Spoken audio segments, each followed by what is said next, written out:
Okay, I would like to call us to order for our council work session today for July 8th, 2025.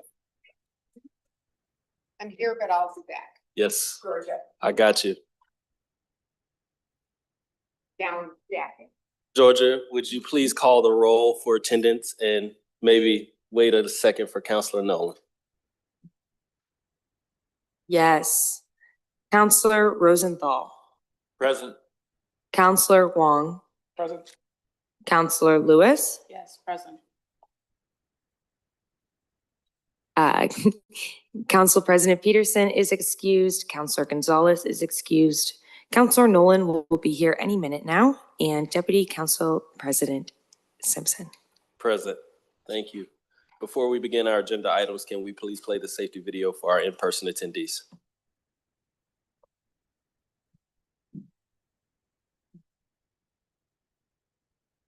And I also want to acknowledge Councilor Nolan is present.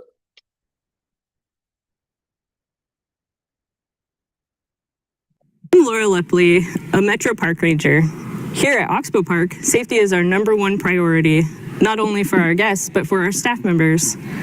I'm at the Welcome Center and you're at the Regional Center. The council chambers are located on the 3rd floor. In the event of a fire or fire alarm, please exit through the door in the northeast corner of the room. Go down the stairway to the 2nd floor. Exit through the main entrance by the reception desk and gather in the courtyard outside that entrance. In the event of a medical or fire emergency, please call 911 and notify the security agent at the reception desk. The nearest defibrillator is mounted on the steps leading from the reception desk down to Grand Avenue. Thank you, and come visit us at Oxbow Park. Okay, thank you. Before we begin, I'd like to give the floor to Councilor Wong to share a quick message. Great. Thank you, Deputy President Simpson. I just want to acknowledge Carrie, our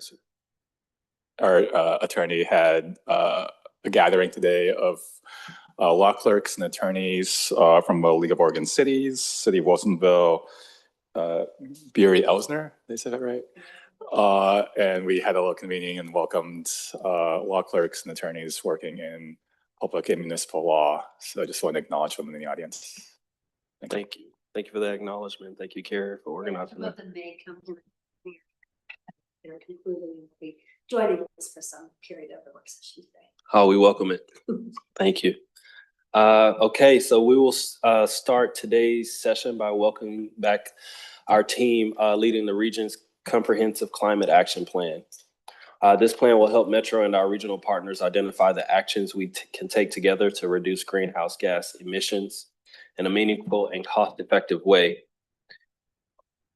Here to walk us through the draft actions and next steps, we have Ted Leopold, Transportation Policy Director, Kim Ellis, Climate Program Manager, and Elliott Rose, Senior Transportation Planner. Thank you, Deputy President Simpson. Ted Leopold is not able to be with us today. He had some family matters that he needed to be with his wife. So Elliott and I are here and we're super excited to give you an update of this work. Elliott is the project manager for development of this comprehensive climate action plan. We want to express our appreciation for the meetings that we were able to have with you earlier this year. As you recall that this comprehensive climate action plan is for the 7-county region and under the terms of the EPA, Environmental Protection Agency grant that is funding this work is required to be completed and submitted to the EPA in December of this year. So today we're here to give you an update of the progress of the draft plan before we go to release it for some public feedback over the summer and hear your feedback on the draft actions that are being proposed to be included in the draft plan that we release. Before, though, we get into Elliott providing an overview of the work, I do want to just underscore the importance of this work.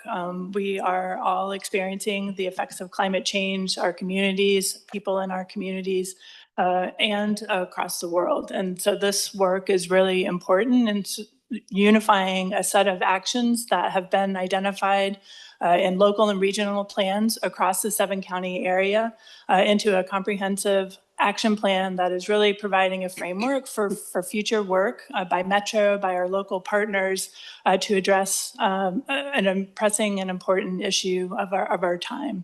We also recognized in the meetings that we had with you that this is also an uncertain time given what's happening at the federal level around climate work. The actions that are being proposed for inclusion do a lot to reduce greenhouse gas emissions, but they also meet and support other goals that we have for our region, including reducing costs to people, expanding transportation options, and just making people's lives generally better than they are today. So I just want to take that moment or this moment to express the importance of this work and the commitment from our climate team to bring this forward for your consideration later this fall as we continue forward. So with that, I'll turn it over to Elliot to give an update and then we'll have discussion for your feedback as part of today's work session. Thanks, Kim. Elliot Rose, Senior Transportation Planner and Project Manager on this work. Can we go to the next slide, please? So thanks for having us today. The purpose of today's discussion is to collect Council's feedback on the climate actions that are in the draft Comprehensive Climate Action Plan, which I'll abbreviate as CCAP throughout this presentation. As you can see from the timeline I'm showing on the screen, we've been doing a lot of background research and analysis, and this is our final check-in with Council before we release a draft plan for feedback.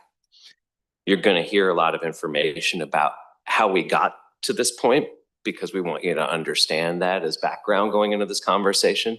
But we're really looking today for feedback on the actions we're sharing with you that are summarized in depth in your meeting packet.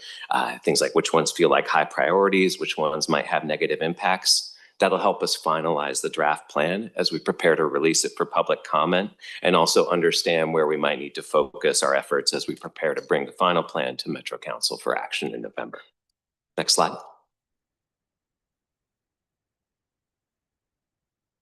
All right, so the CCAP contains a lot of the elements of other climate action plans that Metro and our partners have produced, including an inventory that tells us where our climate pollution in the region currently comes from, projections and targets that show us where we need to be in order to meet state climate goals, and in particular, a set of recommended climate actions. And there are three things that the grant that funds this work calls us to look for in these actions. I'm going to come back to these again and again because there's a lot of information to help you understand how the actions we're recommending stack up related to these three objectives I'm summarizing up here.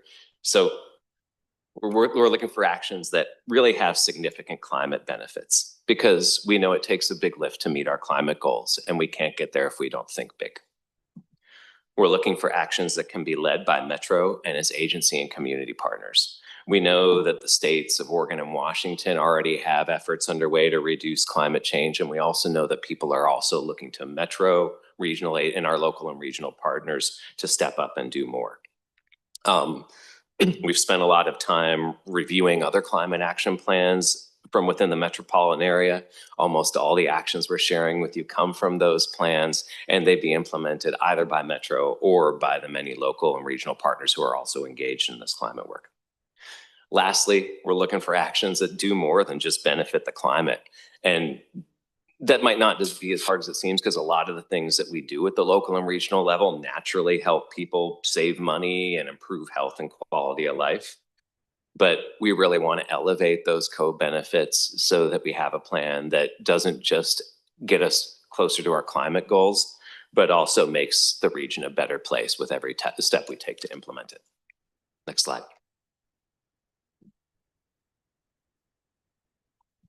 So this is our updated greenhouse gas inventory. It shows where most of our metro area's emissions come from. And the key takeaway from this slide is really three sectors contribute most of our emissions: the buildings we occupy, homes and offices and other community spaces, the way we get around the region, and the food, goods, and services we consume. So if we're looking for significant opportunities to reduce emissions, these 3 areas are the ones where we need to focus. And all the actions we're sharing with you today come from a focus on one of these 3 sectors that are really contributing the most climate pollution in the region. Next slide. I mentioned that we're looking for actions with broad benefits.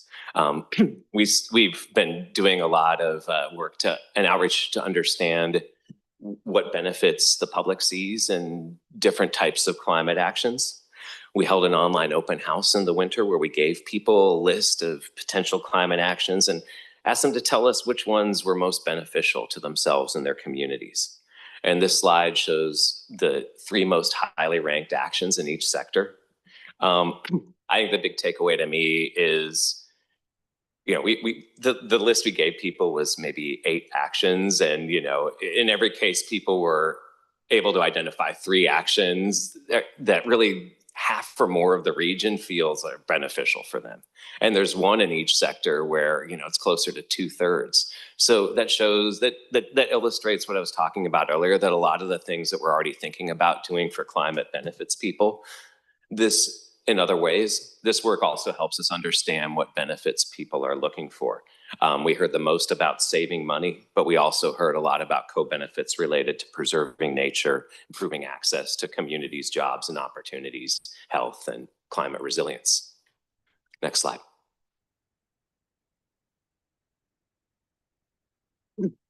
So as we've created this plan, we're compiling information from a lot of different sources. And as I start to share that information, I really want to be transparent about where it comes from. So first of all, when we're looking for actions with significant climate benefits, those benefits and also the costs of implementing these actions come from analysis done by Metro staff and our amazing consultant team from Parametrics. That they all draw on established research and methods, as well as information in local and regional plans about how different actions might move forward. Then we relied on community input to identify actions that have perceived co-benefits, including the results from the open house that I just shared, but also input collected by our local and regional government partners through the climate action plans that they created, many of which have robust community engagement. It's important to mention that a lot of climate experts do see broader benefits than what we hear about directly from community. And we're working to capture the full slate of co-benefits of these actions in the draft plan. That said, we really wanted to focus on what we've heard from community members today, because one of the things that we're seeing is that actions with more community support may be more likely to advance more quickly and may have more immediate benefits for the region.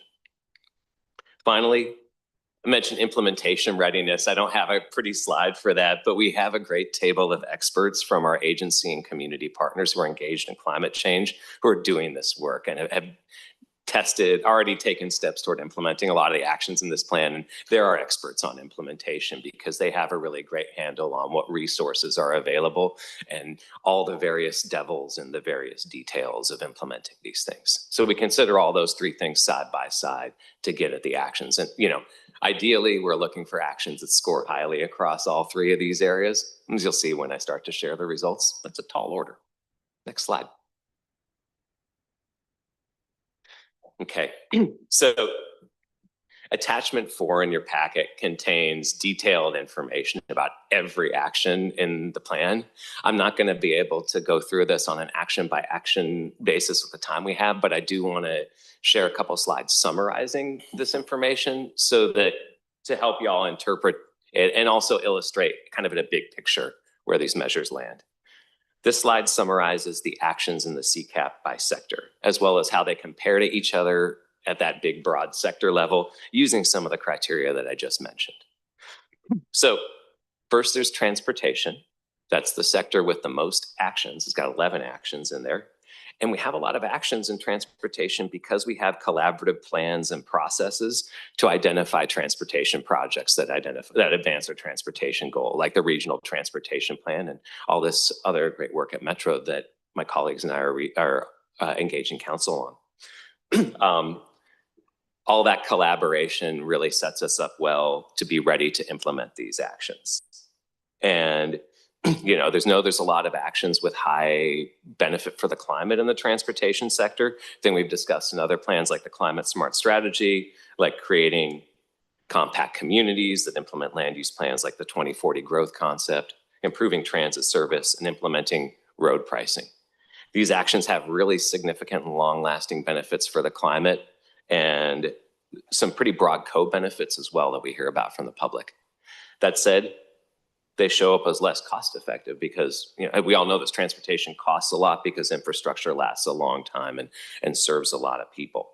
The one silver lining there is we have some dedicated funding for transportation that we can use to cover the cost of these transportation actions.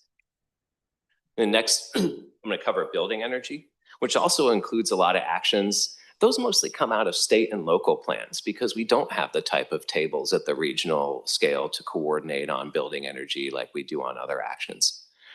There's a lot of really high impact actions in this sector, including improving the homes that people already live in and making them more energy efficient, installing rooftop solar, and requiring new construction to be more energy efficient. Those actions can have high benefit and be really cost effective, as well as save people a lot of money. The challenge is finding ways to move them forward because we don't have real processes in the region for prioritizing these actions like we do in transportation or in waste. And that brings me to food, goods, and services, which has been really the focus of a lot of Great Metro work through things like the update to the Region Systems Facilities Plan. We've been coordinating with that work a lot. This sector really includes a lot of actions like reusing products, particularly high carbon ones like clothing and electronics, and reducing food waste, keeping that waste out of landfills. Many of these actions focus on addressing emissions that are produced elsewhere from the goods that people in this region consume. That's a little bit of a change in practice for the climate field because it requires us to consider emissions that are produced elsewhere outside our region instead of emissions in our own region. We're kind of expanding the scope of our climate work through that work on the Regional System Facilities Plan to help our region be more sustainable consumers. And so we have some really great initial ideas in the Regional System Facilities Plan about how to more meaningfully reduce emissions from the stuff we use that are feasible and ready to move forward. And there's also a lot of research in this area that points to bigger potential that we can continue to deliver on. Next slide. Okay, so I'm going to present a little summary of the transportation actions. I'm just going to share an example. I'm sharing this by way of an example to help you interpret the information in your packet, which does include ratings for all 5 of the criteria that are summarized in this table. I'm just sharing that information for these 4 categories of actions we use in transportation to summarize, not the 11 summarized like actions, not the individual actions. Your memo has all the detail on the individual actions. So what this table is showing me is that when I'm comparing among the different transportation actions, compact actions that create compact communities where people can live close and work, school, shopping, or entertainment, has high climate benefits and is cost effective to implement because it's something that can be done largely through regulation. But we also know that land use plans can be controversial among community members and that government agencies have the authority to plan land uses, but we require participation from developers and builders to actually implement those land use plans. And, getting zoning right to meet the market has been challenging lately. So that explains why community priority and authority to implement are showing a little lower for compact communities.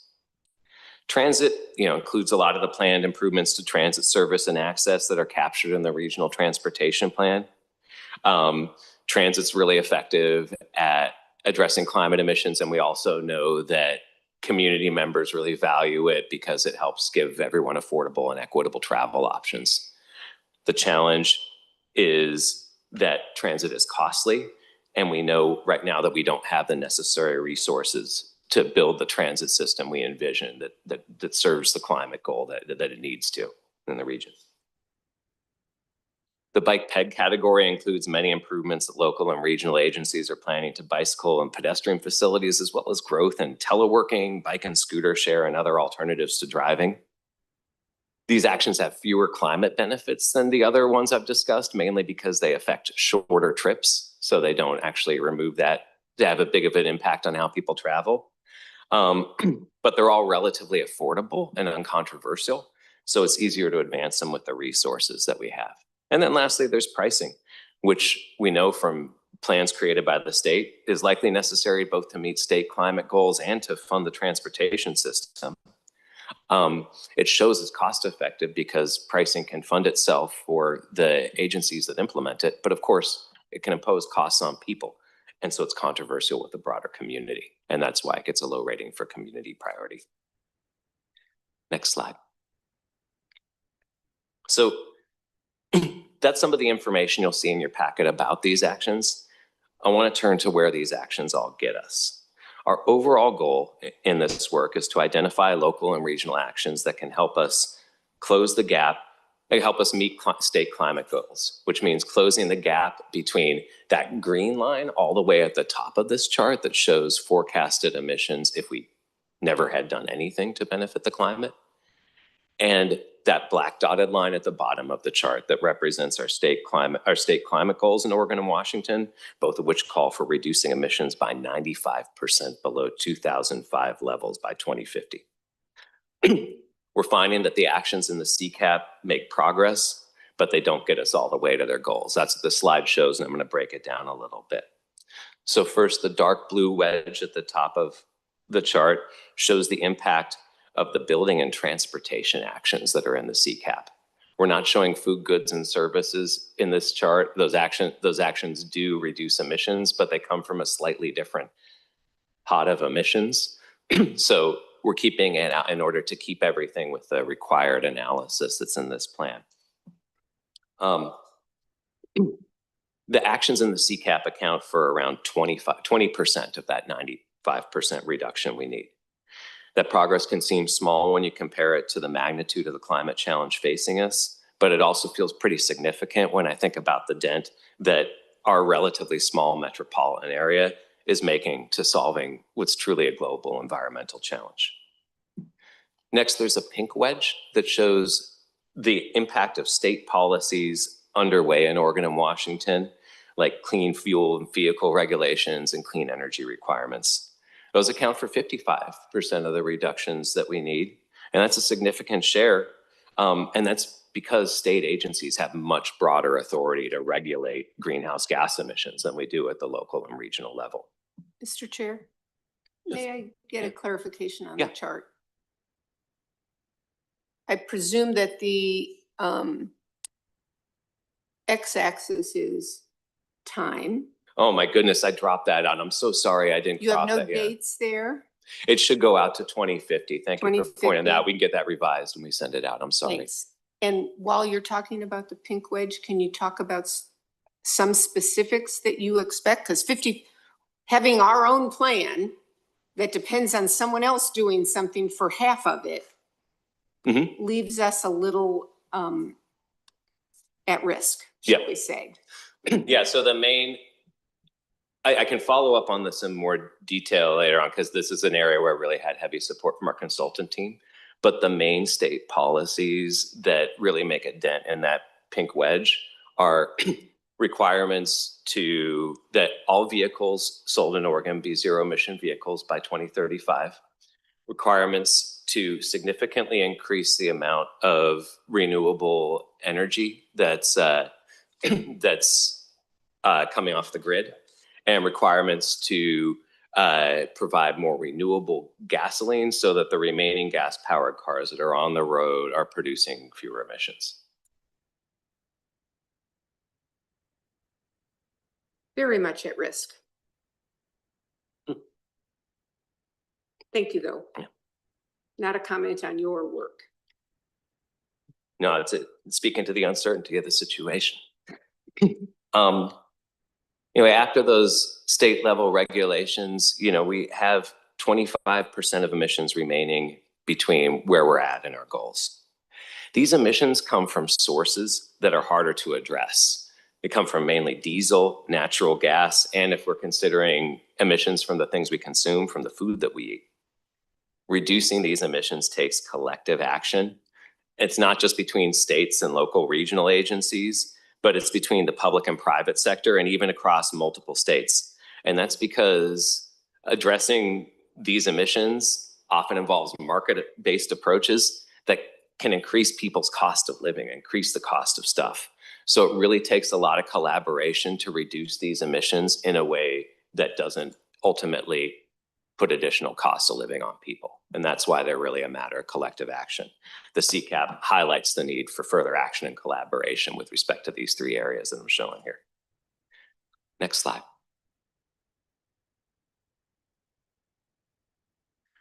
So, reminder of what we're coming back. We're here today to get your feedback on the actions in the draft CCAP.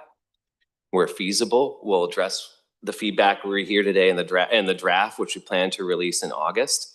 That'll be accompanied by an online open house where partners and members of the public can provide further comments on the draft plan.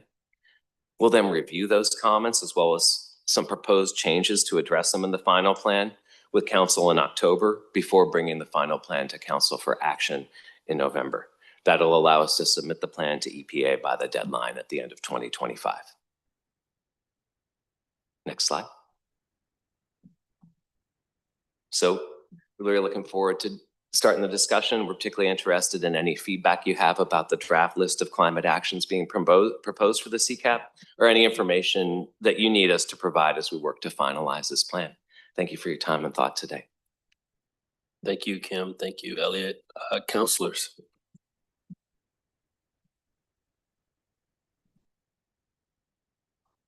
Councilor Wong. Councilor Lewis.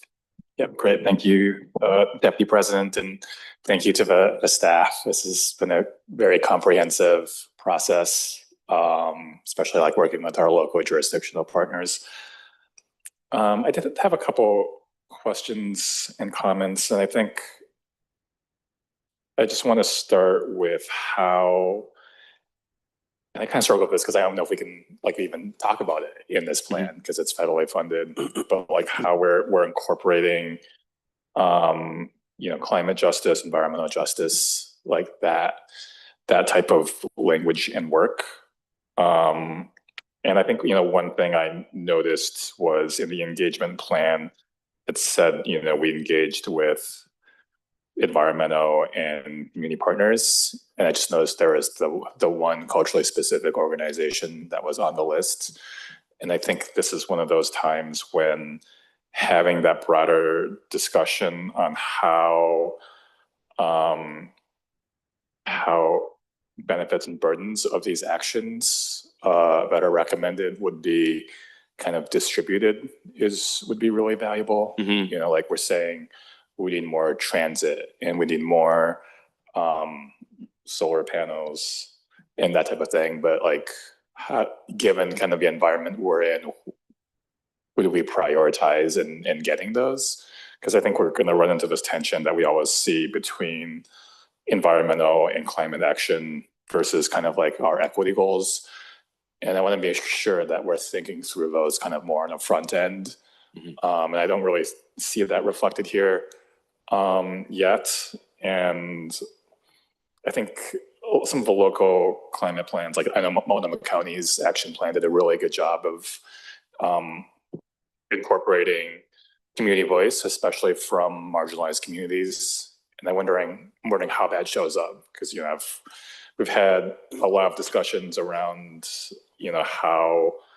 how specific actions will be rolled out, like low carbon foods. It's like that's true, but it's also like, are we going to be sensitive about telling our communities they can't eat the tacos they want, or they can't eat pho at their favorite noodle? Like those are all like really kind of important considerations. So I guess questions are, can we even talk about climate justice in this process because it's EPA related? And then if so, like where is the section where we talk about how these actions might be distributed in an equitable way. Yeah, thank you for the question. So we do have certain requirements with respect to how we analyze equity in this plan that are different from how we do it in other metro plans. And we have to meet those requirements by dint of the grant. I'm not sure exactly the latest guidance on terminology like climate justice, but more generally, what we've been trying to do for this plan is to say that, to use an approach that's rooted in climate justice, and that we're really trying to find actions that produce significant climate benefits and co-benefits for the community. And, I feel like a lot of that tension with climate justice just in the field comes out of investments in technology is where I've seen that the most concern. Hey, we're going to focus on EVs and renewable generation, and that's fine for the environment, but doesn't really help people's pocketbooks, especially people who are struggling. And for better or worse, that's a lot of what happens at the state level when we, adopt utility policies and stuff. The things that we do at the local level are trying to help people live a more sustainable life with respect to both their carbon footprint and the money they spend. And so if there's better ways, your comment has me thinking that there's probably better ways to really foreground that when we communicate about this plan. Because if it's not coming through, that's definitely the approach that we wanted to see, is to kind of, this tension between equity and climate does arise within the climate field. Yeah. It arises much less in the types of actions that we have, because if you're saving energy, you're saving fuel, you're also saving money. And that's kind of what we focus on helping people do. So I want to think about how to communicate that more deeply. You mentioned Multnomah County's climate action plan. They're doing a great job with the outreach on that. And I agree. And, I think a lot of that's part of the reason why we coordinate so closely with their staff on that. So, and we also have the community member who's been supporting community engagement, really engaged with us through our technical steering group. And so we have a structure that allows us to learn from the outreach that they've done without kind of going out and reduplicating and reprocessing the same people. And that's what we're trying to do with this plan. Definitely happy to follow up with ways to better engage community-based organizations who are working in the climate space, because that's definitely a priority as we get feedback on the final plan. Yeah. I don't know that you have to necessarily do a whole bunch more engagement, right? Like, I think Multnomah County and some of our partners have done a really good job on that. And I think there's like community ownership that's felt over these plans that just doesn't come through when we roll it up into this set of actions. Mm-hmm. So I think just being really cognizant of the work that's done, and that there is, some in the polling or the survey results, it does show that there is support. But I think also just being clear, like, we want to be really thoughtful about how we distribute kind of benefits and burdens across the region. And we're not coming for your food type of thing. Yes. Yeah, that's why we focus on that as a collective action. That's a really impact that we're concerned about in the thinking we're seeing. And it doesn't seem like there's been good thinking about examples of how to address that. Yeah, thank you. Okay, I had Councilor Lewis and then Councilor Nolan. Yeah, thank you so much. Elliot, I really appreciate the work that's gone into this, particularly given where our jurisdictions are across the region and their maturity on these plans. Everything from, as you just mentioned, Multnomah County, which has a plan, they have work, they have staff, they have community engagement, to Clackamas County, where they don't even have an approved plan and they have dusty drafts that may or may not go anywhere. So your work engaging jurisdictional leadership is incredible. I am curious on two fronts. One, why we have residential composting separate from what we're doing with composting and food scraps under reusing and preventing waste, because they're kind of two sides of the same coin, but they're in different strategies. Oh, yeah, that's a great question. So we've separated out that business composting requirement from the residential composting requirement because the business composting requirement is in the regional system facilities plan that Metro just adopted. That enabled us to really coordinate with our colleagues at WPES and take a deep look at the impacts of that because we have a lot of clarity on how it's going to be implemented and resourced. Residential composting is something that is still having that in the region is not in current plans. We still have an opt-in system, and so it's a little bit less clear how we would implement that one. And we wanted to separate them, especially for this audience, because one of those actions in the plan that council's offered feedback on already, and one is a little bit newer. Yeah, I understand why they're both under authority and by virtue of one being in process and one not necessarily being in process. But why aren't they under the same heading? Oh, like moving food waste around or not is under both composting and reuse/preventing waste. Thank you so much. This is a really, this is something I talked a lot about with my colleagues. So what we're finding is that a lot of the traditional view in climate focuses on the emissions from the waste. That's a really small share of the overall emissions. And as we've expanded our view of it, most of the emissions you do a lot better by consuming more efficiently in the first place than you can by being more sustainable with the choices we make about our waste. That business food waste requirement has a lot of components in it that are designed to have people businesses managing their food better up front so that they avoid the upfront waste involved in over purchasing. And it also has some waste components on, but the focus of it is really, and this isn't the wording on, you can see it focuses on preventing waste. And so because the focus is on preventing waste, it's preventing the upstream emissions. That's why it goes into a little different category than that residential composting, which is exclusively about managing the waste better, not about changing purchasing habits or how people manage their food. Okay, that makes sense.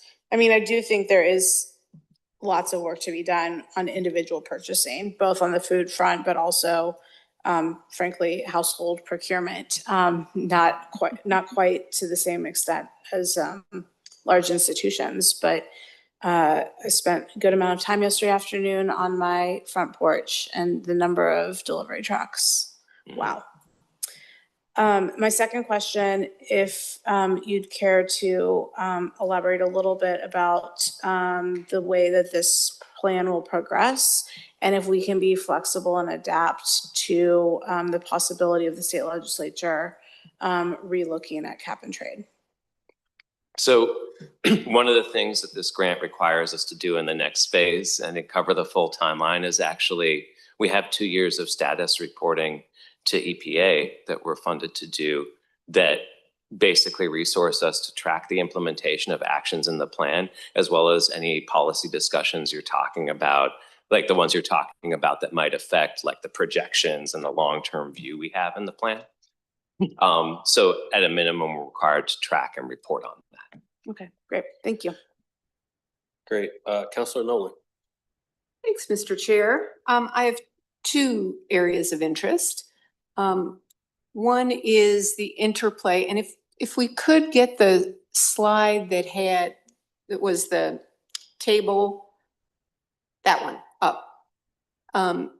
The interplay among the different categories, compact communities, transit, and how we within Metro are facilitating, encouraging, requiring coordination among the different departments here that implement. For example, when we talk about compact communities, clearly that's a land use area, but it also is affected by regulations or incentives that we impose on other activities. For example, WPEZ.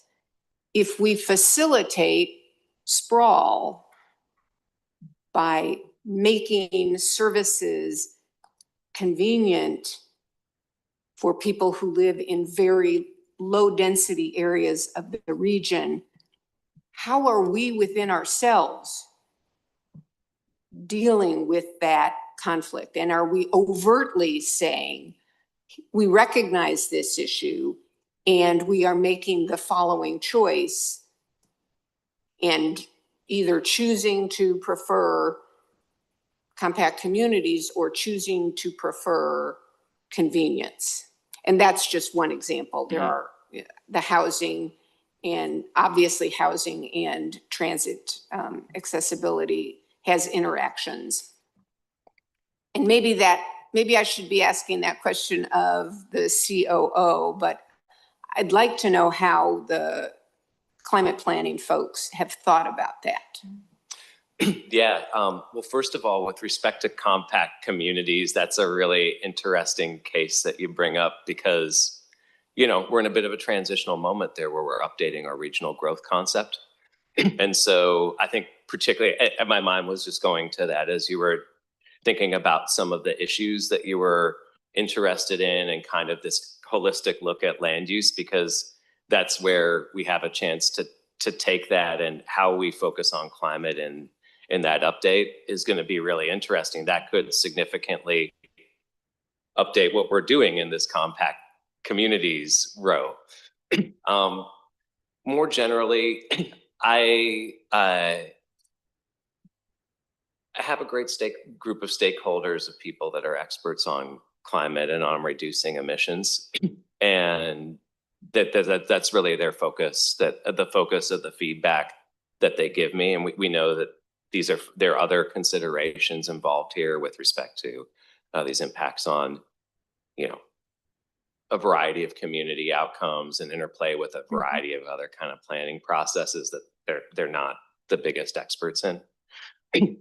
Part of the reason we really try to refer back to actions that are in previous plans and stick to these previous plans is because we want to trust that those previous plans have navigated those types of trade-offs where they haven't just, you know, they've been considering equity alongside climate and considering comprehensively how the region uses its authority to implement stuff in a way that kind of informs our expectations. And then we can focus on making sure we're capturing the climate side of that correctly.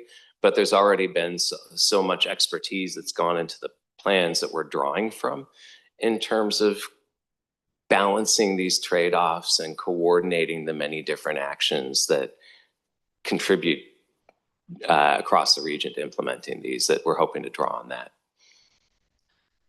Along those lines, though, let's leave this slide up for now, but at the end you asked if we have any comments. It is 2025, and while scientific results from plans that were developed and implemented and tracked 10 years ago is worth following, none of the plans we've had before dealt with the state we're in now on climate emergency.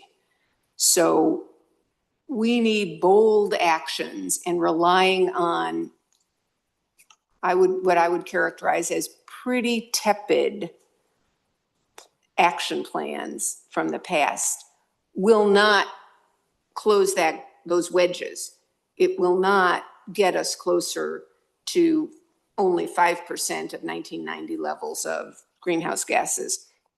So scientifically proven results, I think, are worth preserving from history.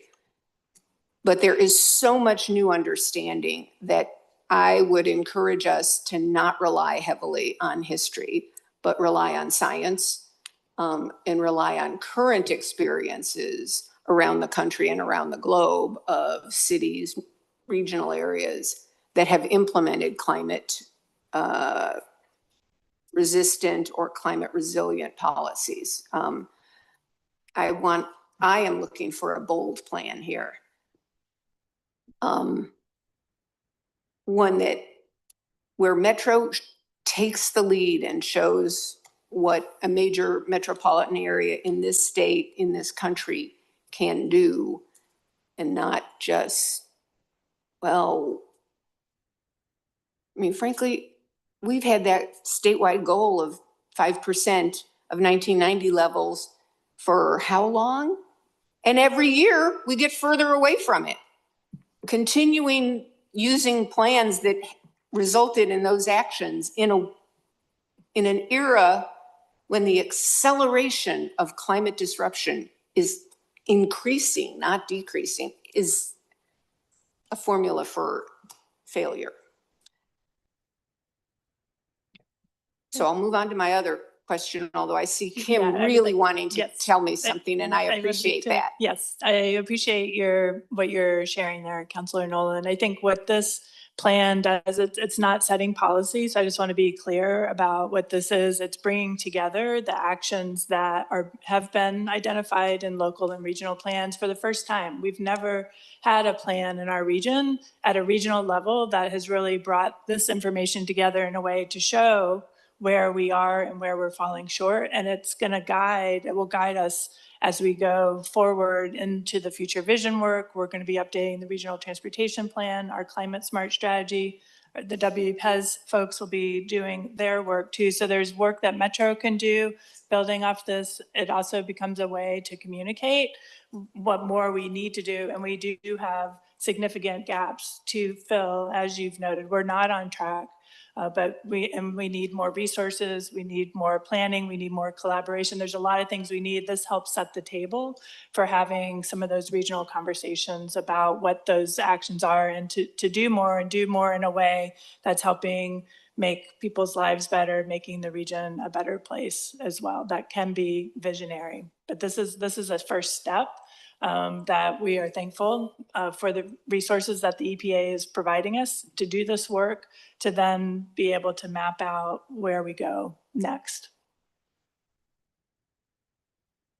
Okay. I feel like Nero getting ready to pull out his fiddle. The planet is burning. And another year and a half, 2 years of literature searches is going to make the hole for us to dig out of just that much deeper. Second line of interest that I haven't heard a lot of talk about education. And in a simple expression, behavior can be incentivized by sticks or carrots. Pricing is a stick.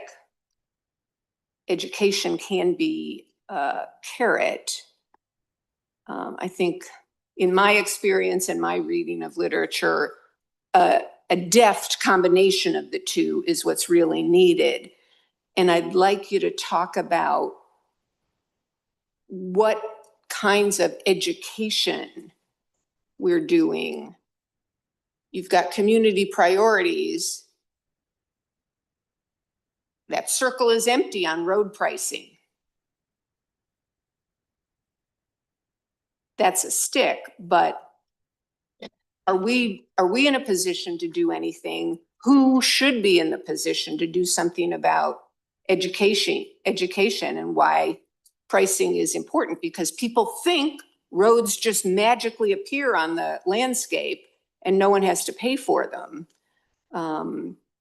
So road pricing, waste pricing, WPES already has a great education program. Do we need to be doing more in order to satisfy our climate goals? Well, thanks for bringing up all these education programs that Metro runs. It's a big part of our business and a big part of what we do on climate. And it's absolutely throughout this plan. Is it resourced? Is So- it properly resourced? Because sending out a flyer is not what I mean by education. Well, we have a lot of different education programs that we run, and you'll be hearing the details of one of them in the next item, our travel demand management Right. programs. I mean, just to, what we see, we're required to quantify things we're trying to quantify the actions that we include in this plan. Okay.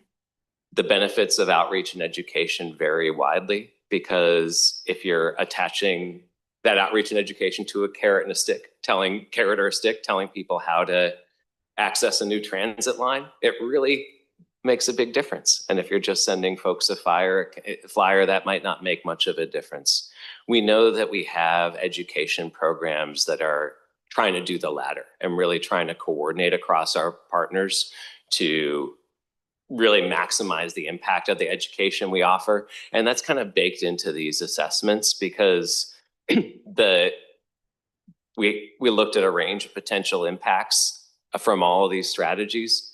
We believe that because we want to be honest, that we don't have a perfect crystal ball. They could produce a range of results, but the outreach and education programs we have in place, especially around transit and around bicycle and pedestrian options, really a reason to believe that those programs would have a higher impact than we might find on paper, because they're kind of an X factor that provides additional investment into those strategies. And the scenarios we've been looking at for some strategies, especially on the waste side, because this is a big topic during the system facilities plan, do get in really specific about, under this scenario, we would need to resource outreach and education at this level on an ongoing basis to achieve these outcomes, versus, here's what would happen if we resourced at this level. Thanks. Thank you. Counselors, any other comments before we wrap this topic up? All right, I want to thank you, Kim and Elliot, for your presentation. I do want to say, I think, I want to reflect back. I heard a lot around being urgent, effective, and nimble around this plan, and particularly around the engagement, because I couldn't help but look at that last slide for a good bit and think of and reflect on the conversation we were having. If you can bring that slide back up, Georgia, the community piece, for me, it spoke a lot to who we're talking to, right? And so I think about great compact communities that doesn't exist for Clackamas County and for Eastport, East County, right? How do we have that conversation? How do we talk about that with climate? Can we bring that slide back? Yep. There you go. That's yep. Transit. We all know that that's important. Clackamas has been screaming for that forever, right? And we are just now starting to come online with north-south connections in East County. Bike ped, I take it that dark shaded area, it's a community priority within the core parts of our region where the infrastructure is built out, but in places where it's not, of course it's not going to be until we actually have the education and the conversations, the engagement with folks around it, it won't fill out. And obviously nobody likes real pricing, right? Mm-hmm. But it's needed.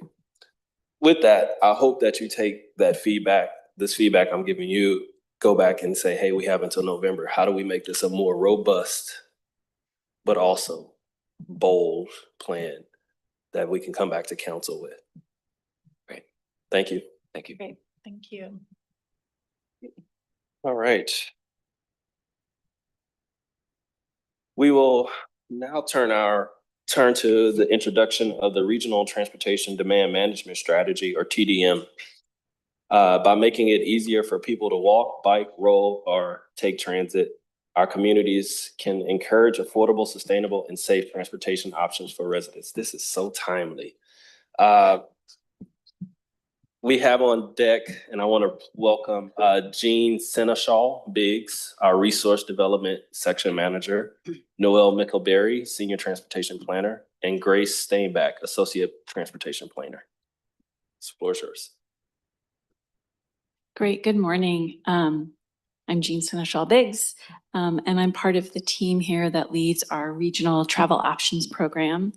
Before I hand this over to Noelle and Grace, I just want to share some context for our work and why it's important to what we do here at Metro. And actually, it's been interesting to hear the conversation that you all just had around education. I think our work around travel options ties very much to that. So you're going to hear from us about how Metro invests in programs and projects around the region to support people who walk and bike and carpool and take transit to get where they need to go. And why do we do this? Research has proven that investments in active transportation infrastructure, things like new sidewalks and bike lanes and high capacity transit, perform better when there's education and marketing of those investments to the people who live and work near them. We've seen that people use those new facilities more when they have been exposed to demand management programs that promote them. So the relatively small investments that we make in travel demand that reaches thousands of adults and children and connecting them with our transportation system, they have an impact across the region to help us meet our goals for our regional transportation plan that you know around equity, safety, mobility, climate, and a thriving economy. So I'm excited we're here to share this work with you today. And Grace and Noel, I'll just let you take it away. Thanks. Thanks, Jean. Good morning, Deputy Council President Simpson, members of council. My name is Noel Mickleberry, Senior Transportation Planner on the Regional Travel Options Team. We're excited to be here this morning to talk about our Regional Transportation Demand Management Strategy project. We're going to use TDM moving forward. If you could go to the next slide, please. So today we're going to give a little bit of policy background on why we're bringing this project forward, the direction we've received from previous plans. We'll go over our project progress to date and review some of the current project milestones that we'd like your input on, and then review the next steps and when we'll be coming back to you all for additional input. And with that, I'm going to have Grace kick us off to give a little bit of background on TDM work in the region. Thanks so much, Noel, and thanks, Jean, for the intro. Thank you, Deputy Councilor President Simpson and councilors for having us today. Grace Steinbach, I use she, her pronouns, and I'm an Associate Transportation Planner supporting the Regional Travel Options Team. Next slide, please. Thanks so much. So I'll kick us off with a quick definition of Transportation Demand Management, or TDM. And this is in alignment with the definition in our Metro's Regional Transportation Plan. TDM is aimed at ensuring people are aware of, understand, and have access to the full variety of travel options that are available to them at present, such as walking, biking, transit, and carpooling, rather than adding any new infrastructure, services, or modes to the transportation system. And it accomplishes this through outreach, education, encouragement, and incentive programs. It's really important to note that TDM programs vary widely depending on the local context and depend on the accessibility and suitability of different travel modes throughout that specific geography. Finally, at Metro, the Regional Travel Options, or RTO program, as we'll refer to it from here on out, is Metro's primary investment in TDM in the region. Next slide, please. So a little bit more about Metro's RTO program. The RTO program primarily operates as a grant program, funding TDM initiatives led by local governments, school districts, and community-based organizations. Beyond grants, our team also provides policy support, research, regional coordination of services, and technical assistance to advance TDM across our region. RTO takes what we call an all-trips approach to TDM with 3 distinct program areas of focus that address and capture the full range of travel needs that folks in our community have. And these consist of our commute travel options, which support trips to work or higher education, community travel options, supporting trips for daily needs and recreation, and finally, our Safe Routes to School program, which supports student and family travel to K-12 schools. Next slide, please. The RTO program receives approximately $4 million annually in regional flexible funding. And of that amount, Metro awards roughly $3.2 million each year as grants to partners to deliver TDM services and programs across our region. In the current 3-year grant cycle, which runs from fiscal years 2024 through fiscal year 2026, Metro has awarded over 100 grants thus far. And these grants range from very small micro grants that support individual schools for activities such as hosting a bike fair or launching a walking school bus, to large multi-year grants that provide stable funding and support essential TDM services, such as the Portland Bureau of Transportation's Smart Trips program, or TriMet's Employer Pass program. And noting that there is a full list of our current projects and partners included in your meeting packet. Next slide, please. RTO strategy history. Since 2003, the RTO program has been guided by a strategic plan, and this has been updated periodically in alignment with RTP updates, as well as evolving regional priorities. Historically, this plan has been focused as a grant-making strategy and program management document. The last update in 2018 focused on broader partnerships, as well as launching our regional Safe Routes to School program.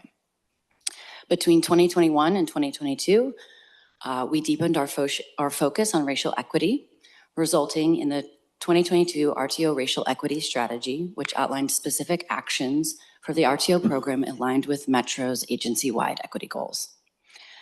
Much has changed since 2018, which is leading us to the project that we're going to talk about with you today, which is developing a broader regional TDM strategy alongside an updated RTO program strategy document. Next slide, please. So why develop a regional TDM strategy? The 2023 RTP update introduced new TDM policies in Chapter 3, which call for clearer regional coordination and implementation of TDM activities. A regional TDM strategy was identified as a specific implementation action, and so the project that we will outline today will produce the plan to fulfill that implementation action. TDM is also a part of the updated regional mobility policy, which is included in the 2023 RTP update, and this guides local jurisdictions to integrate TDM into their transportation system plans, as well as comprehensive plan amendments. TDM also is a factor in supporting ongoing climate smart strategy monitoring and reporting. So in addition to policy, there are several contextual factors that are driving this project work. The COVID-19 pandemic had significant impacts on travel behavior, and this strategy will help us adapt TDM programming to evolving mobility needs in our region into the future. Finally, we recognize that TDM efforts extend beyond Metro's RTO program, and so we see this as a chance to collaborate with partners, identify gaps, and set shared priorities. Next slide, please. Okay, so that was a lot of policy context and background. Let's take a look at the specific project components of the regional TDM strategy. This slide provides a really high-level overview. I won't spend much time on it, but we'll dig a little bit more into each of these project components on subsequent slides. The regional TDM strategy project will span about 18 months between summer 2024 through winter 2026, and it consists of two main phases. Phase 1 assessment, focused on a comprehensive assessment of regional needs and opportunities, and Phase 2 focuses on the strategy development process. Next slide, please. So Phase 1 wrapped up this spring, and it included a range of engagement, research, and analysis activities. And I'll kind of walk through each of those inputs briefly now. Plan and engagement review.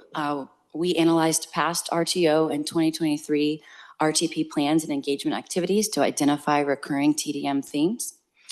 Peer and topic-specific research. We explored best practices, challenges, and opportunities in regional TDM programs. Practitioner survey. 34 TDM practitioners from local jurisdictions, nonprofits, and schools shared insights on gaps and opportunities for TDM in the region. Focus groups. We held 3 focus groups, including representation from communities that are not currently engaged in our RTO programming. This included school contacts in Forest Grove, where there is not currently a formal Safe Routes to School program established. Affordable housing resident service providers, and finally, employer commute program staff representing employees at both small and large employers throughout the region. An evaluation of the previous grant cycle. We reviewed 4 years of RTO grant making, which comprised of 56 grant projects to generate recommendations for this strategy as well as future RTO grant making cycles. And finally, partner and committee engagement. We've had multiple touch points with our existing RTO program partner base, as well as TPAC and JPAC to inform this project process. And so all of these inputs were synthesized and culminated in a final product, the Regional TDM Needs Assessment Report. This needs assessment identified 9 key themes, which now are directly informing our strategy development work. And this report is available on our project website. But with that, I'm going to pass it over to Noelle to talk a little bit more about phase 2 progress and where we are at now. Awesome, thanks. Perfect. Great, so we'll move into talking about phase 2 of the project, developing both the regional TDM strategy and the accompanying RTO program strategy. This diagram here shows at the top the engagement activities that will be occurring throughout phase 2, along with the strategy milestones that this engagement will directly inform. We're going to focus in today on activities that have occurred to date this spring, reviewing our draft vision, regional TDM goals, and strategic priorities with you. We'll come back to this diagram later when we talk a little bit more about next steps. So next slide. So as Grace mentioned, the regional TDM strategy is an implementation action from the 2023 RTP.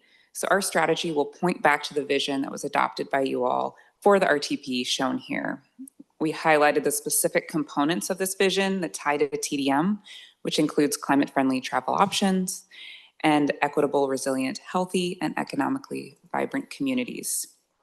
We developed 2 goals specific to how TDM plays a role in achieving this vision. They include deploying highly impactful TDM strategies and mitigating barriers to travel options to ensure equitable access. We will use these goals throughout the strategy, assessing how our strategic priorities and the identified activities will advance these 2 key goals in our region. Next slide. So now I'm going to walk through our draft TDM strategic priorities. These strategic priorities are really the key organizing element of the larger strategy, with activities, implementation roles, and complementary policies and programs detailed within each priority area. These were developed through the engagement, research, and feedback that we received through phase 1 of the project. Each strategic priority will have activities that cross our 3 program areas of commute, community, and safe routes to school. And then finally, implementation roles will help identify which activities need to happen at the state, regional, or local level, and who will be the key partners to support program delivery in a variety of contexts and communities within the region. I'm going to quickly walk through each one of these with a description, and we welcome input and ideas as they're further developed and we refine those associated activities in the next steps. All right, next slide. All right, so these first 2 were really a need that was elevated in phase 1 for more regional coordination around TDM. As Grace mentioned, TDM is included as a system completeness measure in our regional mobility policy update, and the RTO team will continue to develop tools to support local jurisdictions in integrating TDM into their transportation system plans. And we've also identified the need for more coordination around implementation of existing policies and identifying opportunities for new policies that can strengthen TDM efforts. Micromobility programs, which includes bikes, scooters, and e-bikes. This strategic priority comes from the identified need to expand programs that improve access to ownership, safe and secure storage and maintenance services, as well as the coordination of educational offerings to ensure that everyone has the skills and opportunities to participate. Next slide. Incentive programs have consistently risen to the top through our engagement, research, and technical work group as a high priority for advancing both of our TDM goals around climate and equitable access. There's strong interest in transit pass focused programming, and in particular, the opportunity to support broader use of existing programming, as well as expanding or implementing new programs that encourage people to use transit. Adaptive and resilient programs emerged in response to travel shifts from the COVID-19 pandemic, like to remote work, as well as recent research and deployment of new modes such as Vanpool, community connector transit, and mobility hubs. While future changes are unpredictable, we aim to build flexible programs with partners to meet evolving travel needs. Next slide. These two strategic priorities are all about creating programming that meets individual community needs. Place-based programming is about delivering programs that are tailored to specific locations. This might be TDM programs tied to new transit service or capital improvements, school-based programming to support individual schools and family transportation needs like walking school buses or bike buses, and TDM programs focused at multifamily affordable housing. Inclusive programs prioritize TDM programs that build a culture of connection within travel options. A key theme from phase 1 was the need to address personal safety in public space.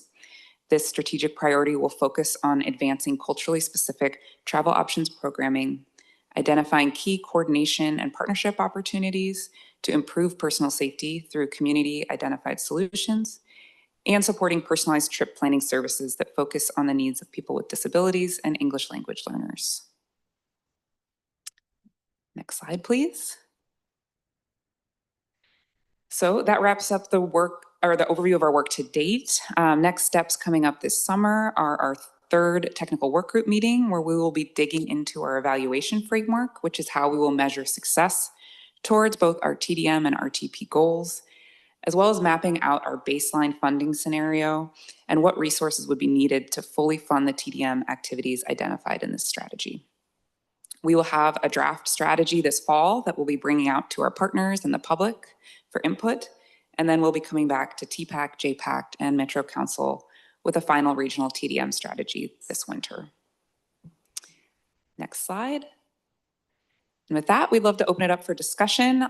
Any feedback on our TDM goals or strategic priorities, considerations we should take into account as we move forward with the next steps of the strategy development, or outcomes we should consider to best achieve regional goals when we're measuring success of the plan. Thanks so much. Thank you all. Real quick, I want to say it was interesting to see the timeline and when we thought about equity. And so like, as we think about equity in the investment part, I want us to be real clear that we have some ground to make up when it comes to that. Councilors, any questions? Councilor Wong. Yeah, thank you, Deputy President Simpson. Thanks for our presentation and all the thought. I love these programs. And we do have such amazing impact in our community. Because they are so amazing, I think I want to better understand kind of like the ease of access and administrative burden for our partners. I know we had the emerging and core and community services kind of categories. Do we expect to continue that? And I know there's also like massive agencies like PBOT, and then like Division Midway Alliance, and the ability to administer grants like this is very different for organizations like that. So like, how are we making these programs most accessible for kind of community partners doing impactful work without the bureaucracy to support them? And also on the grantees list, I noticed there was like the mini grants, and there was just so many like PTAs, and I'm just wondering if there's any way that we could like streamline access for volunteer run PTAs that are going to do meaningful work. But I don't know, just what are your thoughts? How do we get money flowing to our community better?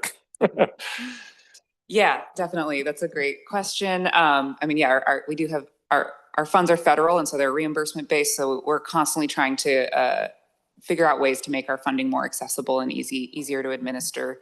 It's actually a big component of the 2022 racial equity strategy, was really looking specifically at our grant program and how to make shifts that make it more accessible for more types of organizations serving different people. That we did create different categories of funding: the travel options, community services, and innovation. And then we also had more requirements for our core partners to be, subcontracting and coordinating with community groups in their proposals as well. But that's something that we're looking forward to kind of identifying specifically in this process and make updates for our next grant solicitation. So that's definitely top of mind of how to make our funds both accessible and reach people who would benefit from them. So we have some recommendations from that 2022 strategy, and then we'll also be, kind of using this process to inform future funding. And is it possible to just have like a core partner be like a school district? So instead of each PTA applying for $500,000, $2,000, that would just kind of be more streamlined. And while I'm kind of on that line of, it's just like we partner with so many of these jurisdictions in other places in Metro too. We just gave some great nature neighborhood grants to various projects in school, like individual schools, and I don't know if there's some way to like leverage them together into nature access and transit access, or transportation option access. But Safe routes to school, safe, walking to school buses, safe route, bike buses. Yeah. That's a great idea, and we have been trying to. It's like we developed those really small micro grants to open up the ability for individual schools to have an idea and receive some funding to test something out. But the administrative piece is certainly a burden, and it's something that we could look at for kind of, all right, Beaverton School District has this many schools, and they can administer the funds or something like that. It's a great idea. Thanks. Councilor Lewis, sorry. Sure, thank you so much. I have two thoughts. The first, I'd like us to explore expanding safe routes to school, particularly on the microgrant side, to preschools. I don't believe any preschool has ever applied, but I've been very active in trying to get a safe crossing across from my kids' preschool. And it would make a whole lot of sense if more people talked about connectivity starting at age 6 months. So I'd love for us to put our minds around not only what that kind of funding would look like. Obviously, we need a partner that would be willing to explore it, because you're not going to have a preschooler walking to school on their own. But I could many days walk to pick up or drop off faster than I drive while sitting in traffic, particularly with the 205 construction. In addition to my thought about preschool, I have some fairly unstructured thoughts about transit assistance for low-income residents. I'm really frustrated by how TriMet uses their low-income fare, and that they're not proactively going to sites where they know that 100% or 99% of people who live in those buildings are going to be eligible for low-income fare. So I'm supportive of us moving forward in the short term, helping the nonprofits that run low-income housing work with their residents. But I'd really like us, particularly with about 60 sites across the region funded by Metro, to actually proactively go to all of them and do the work of getting those residents their transit passes, and not put the burden on the nonprofit management, and frankly, not put the burden on the individual. You're eligible to live in that housing. You're eligible for the pass. Here's your pass. Come back in a year, we'll renew it. That is how it should work. And I'm very frustrated that TriMet's not doing that. So in the absence of TriMet doing it, I'd like us to develop that sort of assertive approach. Thanks for that comment. That's something we heard in the focus groups that we had with resident service programs, just that they really struggled with the administration of the low-income fare program. And we just received a report from our transit-oriented development team that at those affordable sites, only about 47% of folks are signed up for the low-income fare, even though those are the sites where people are overwhelmingly eligible. So that's definitely an area we're going to be focusing on in the strategy of just making sure that people have access to the program that's already available to them. Yeah. Thank you. I'm gonna pull on that. It's just because we used to do that at Rosewood, and it was so hard to like get folks. They at the very beginning, they wanted to send parents with strollers and everybody down to Pioneer Square from 162nd and Stark. Imagine that ride. We had to finally come together in partnership with TriMet to establish Rosewood as a low income fare site for folks so that you can do it in community. So I'm all for that because it is a nightmare the way in its current configuration. Yeah. Thanks so Thanks, much. Councilor Yeah, Nolan. just add. While we're that- adding, we should add to any wait lists for those facilities as well. People who have already been checked out as eligible, someone should contact them, and whether they live in an affordable housing development or have applied for one and haven't yet got the benefit of that housing, they should at least have the benefit of the transit. That's right. Absolutely. Thanks so much for those comments. We heard loud and clear during various engagement and in our phase one work that expanded access to transit pass programming and flexibility of transit pass programming options, both for community-based travel as well as employer-based travel, was the loud and clear #1 priority that we heard from that work. And it's reflected in our needs assessment and in the strategic planning that we're doing now. So thank you so much for echoing those comments. Any further comments?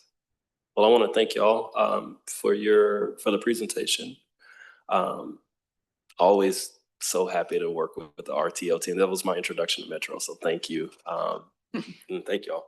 Thanks so much. Thank you. Appreciate it. Of course. All right. Chief Operating Officer Communications. We now have our big boss back, Larissa Madrigal. Any updates? Thank you, Deputy Council President Simpson. Just a lingering thought on that presentation. There are programs in the community to help people draw down things like federal benefits, access their earned income tax credits. And I wonder if there's an opportunity for us to partner with organizations that are already working with, low income families to not just help them draw down that earned income tax credit, but TriMet passes or any other things that they're eligible for already and entitled to already. So just like that last little bit there got my brain turning. Yeah, it's a good one to think about because I think also too from the perspective of the individual to always prove that you're poor. Right. Right, like to always have to show some type of identification or form, like when we can self-identify that through the many records that we keep. That's right. So. Yeah. Well, thank you for letting me share that. Just want to give a huge thank you to my team for covering for me. While I was gone, it was nice to get time with family out in the woods. Continue to be just so grateful for this beautiful place that we live in and to be able to come back to work and also like in my work life, be part of protecting the beauty in the water and the all just the wonderful things that we have here. I feel very grateful. Also want to give a shout out and June 30th was the last day for many folks at Metro who were laid off in the budget. So don't want to let that milestone pass without acknowledging the difficulty in that. And then also that the work has to continue past that date. And we had a huge test, for example, in Parks and Nature this weekend. July 4th is a super busy always for us. And this was our first weekend in Parks and Nature where we had reduced staffing and reduced capacity to manage the crowds. I know that the team did an amazing job working through that. We had a safe and fun holiday weekend at our nature parks, at our big parks like Blue Lake and Oxbow. So just want to thank everybody who is still here and still moving the work forward, and appreciate everyone for stepping up to the plate and making sure that we're still serving the community in the best way possible. Thank you. Thank you. Council communications. Anybody? I'll just say real quickly before we wrap up, if you haven't noticed, we've had an uptick of visitors in the city this week or this past week. We had the National Educators Association Conference, the largest conference we've held to date in the Portland metro area. So shout out to our convention center staff, to the Travel Portland folks, to Craig's not here, but I'm sure he's running around making sure everything is going great. But my hat goes off to that, because we need those types of events for our region, to not only for our economic vitality, but to show the world that, again, we get to live in a beautiful place that everybody can come and enjoy. So I just wanted to end on that. Thank y'all. Hold on real quick. Let's see. Our next scheduled meeting is scheduled for Thursday, July 10th at 10:30 a.m. Thank you. Thank you.